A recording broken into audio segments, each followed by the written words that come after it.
King. Story Wizard boosts vocabulary, reading, and writing while creating an exciting outcome, which is a combination exactly of what I spoke about, the EFL and the SPEL elements in the classroom. I chose a theme from a book, and I also elicited themes from the children, depending on which level I was teaching. And then we spoke about what are the elements in a story that we need to consider. We need to decide how to choose characters. As you can see, these are the characters that were formed from some of the stories that was the outcome of this project using the Story Wizard platform. We spoke about plot and climax and resolution. Then I showed them, and this is perhaps the most important part, how to give a detailed description about the characters, the plot, the climax, and the resolution. Why is this the most important aspect? Because if the input of the student is of a high level and is covering all these aspects of the description, then the output will reflect that student's input. That's how artificial intelligence actually works. So I always tell them, before you press the magic button of create my story, consider your description and check it over and over again. So here we go. This is the children in process. You can see they're having lots of fun. Some of them are working on Word. Some of them are working in the platform.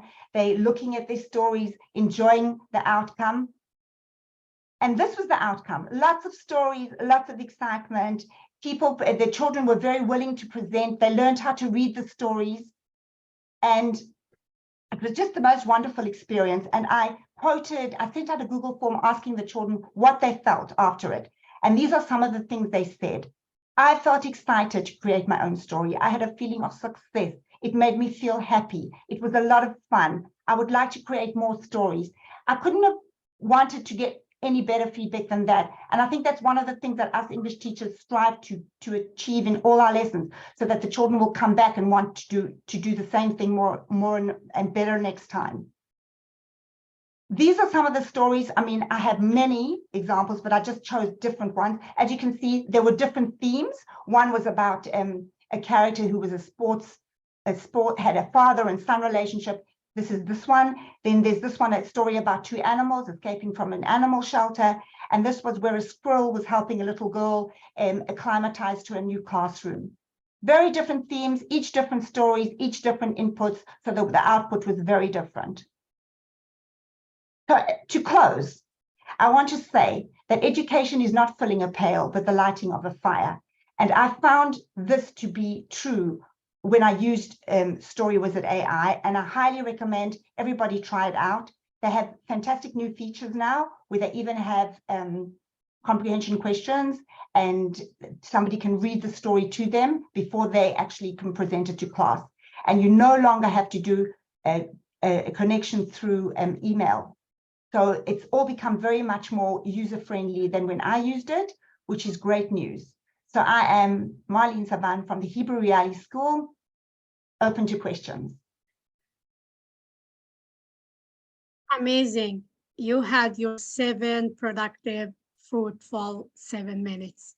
So we will keep the questions till the end, and I will introduce Zvika, who teaches English at Graphic School for Special Education, which gives services to students diagnosed with mental health. So in his school, he has lots of amazing projects, and the stage is yours. Thank you. I'm just doing the screen saving, the screen sharing. Share screen. Here it is. Yeah.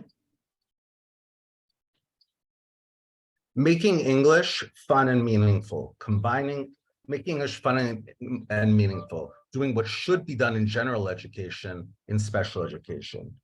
My name is Zvika Resnick, and I'm the English coordinator at the Afik Special Education School in Petach Tikva. We offer services to students with mental illness from the first grade all the way through the age of 21.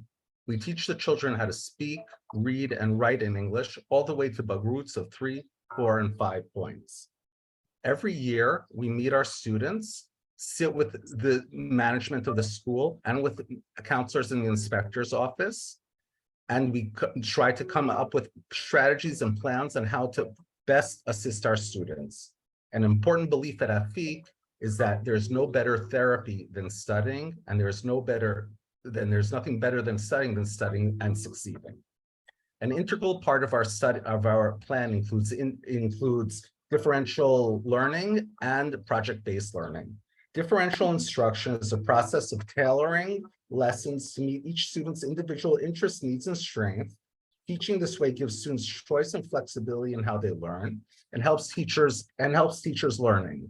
In order for this to happen, the teachers need to know the full curriculum.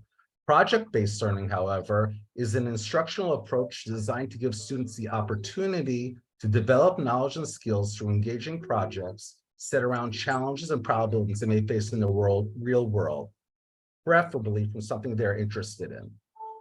For example, this year, we had a student with selective mutism who did not speak in Hebrew for hours and days and weeks at end, and participated completely in an inter-school debate.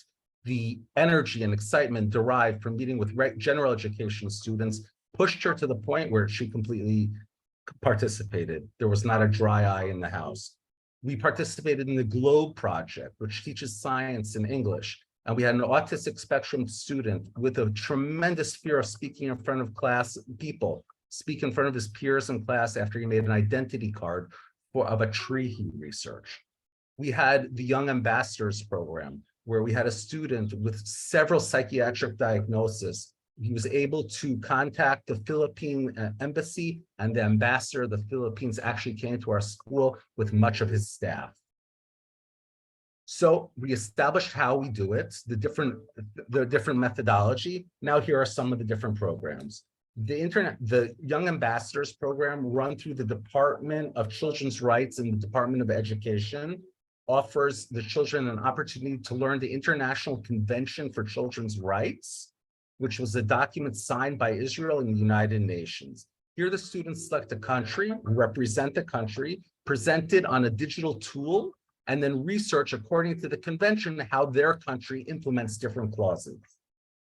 We also had the GLOBE project. It was an international project of over 120 countries, where the students download an app created by NASA, the International Space Program, and use the app in order to select a project they want to do. We selected, like I said, researching global warming on trees. So every day the kids use the app on how monitoring tree diameter, tree height, and so on. We also participated in the eTalent English language competition. Using music in English is absolutely the way to go. We made a karaoke song. The students we had singers, we had dancers, we had costume makers. And the best thing about this was that we were able to connect much weaker students with much stronger students on the same project. That was absolutely amazing. Another Hishtalmut, which is offered by the Department of Education, is business education in English. Here, this offers an amazing opportunity to insert more energy into the classroom and dynamics by having co-teaching the business management teacher in English with the business management teacher in Hebrew. We were able to open up a cafeteria at the school, which was an amazing success based on the principles we learned. And next year, we may open a coffee house once a week on Fridays for staff, for students, and a way to connect our students with the neighborhood and the neighbors. This is an example of part of the digital tools they used on Canva to make an advertisement. Not only that, we also made an escape room where the English teacher combined with the Tanakh teachers and with the art teachers, and we made an escape box. We had the free Queen Esther. The older students prepared holiday appropriate questions, and the younger students had to answer the questions. Each answer had a numerical value. And as you can see, they were able to unlock the box, the treasure chest, and release Queen Esther. There was also the Skills online game where the English teachers matched up with computer teachers, practicing reading and expanding vocabulary words. We also had an inspirational quotes project where we voted on different inspirational quotes and then painted them on the wall, of course, with permission of the principal. We went outside the Department of Education and found the Global Classroom Project, where we studied weather and ecology with students in Madagascar, in Thailand, in Belgium, and more. That was an amazing experience. The children loved it because they were infused with general education students.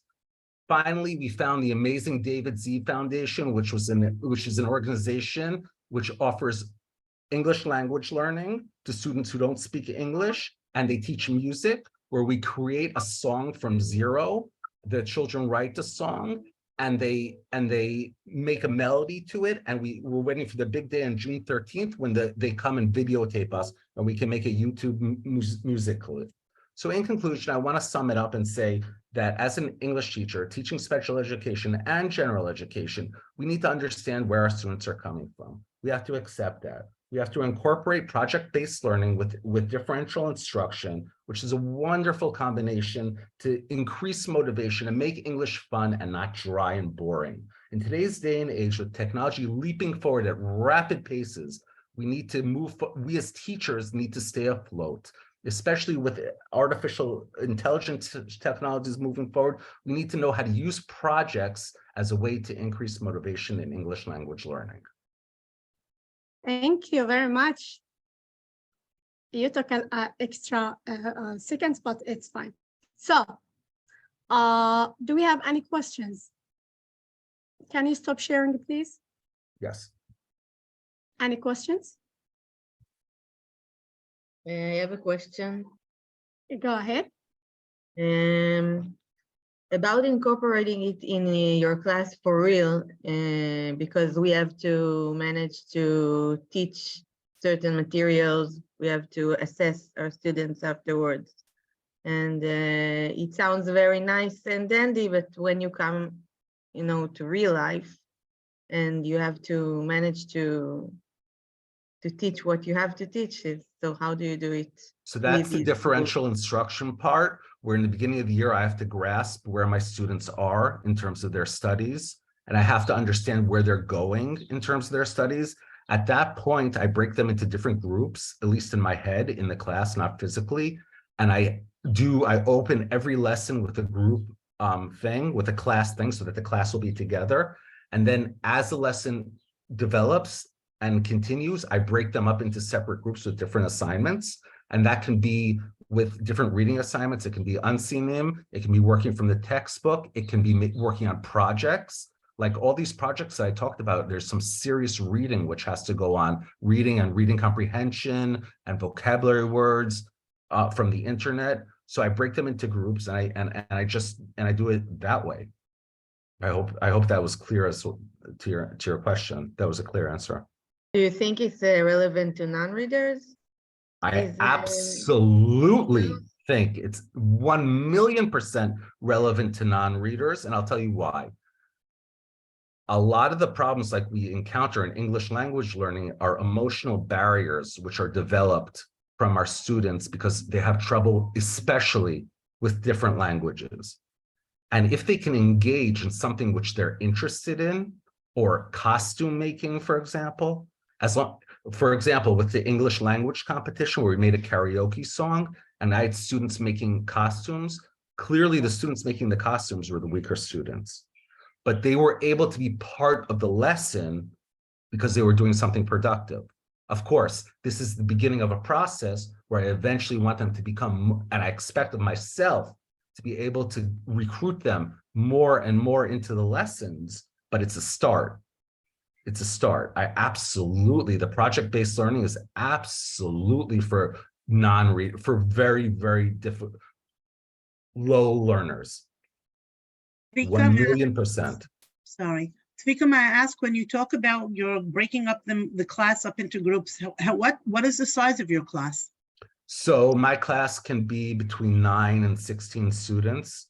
Okay. Primarily, but when I say breaking them up into groups, I'm talking about breaking them up into groups in my head. We all do that.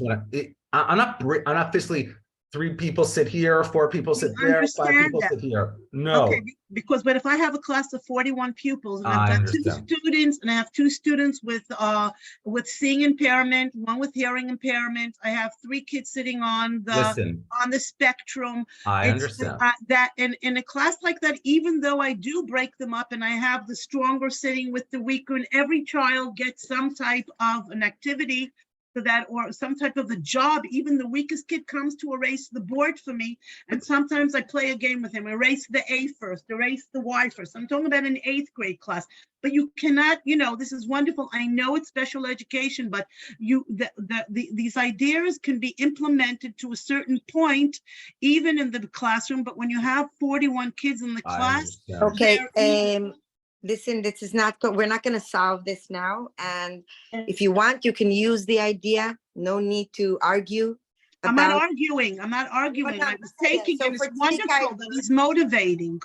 Thank you. So for Tzvika, it works. And that's the idea. It's like a menu. You take what you can, you use what you can, enjoy what you can. And that's what it is.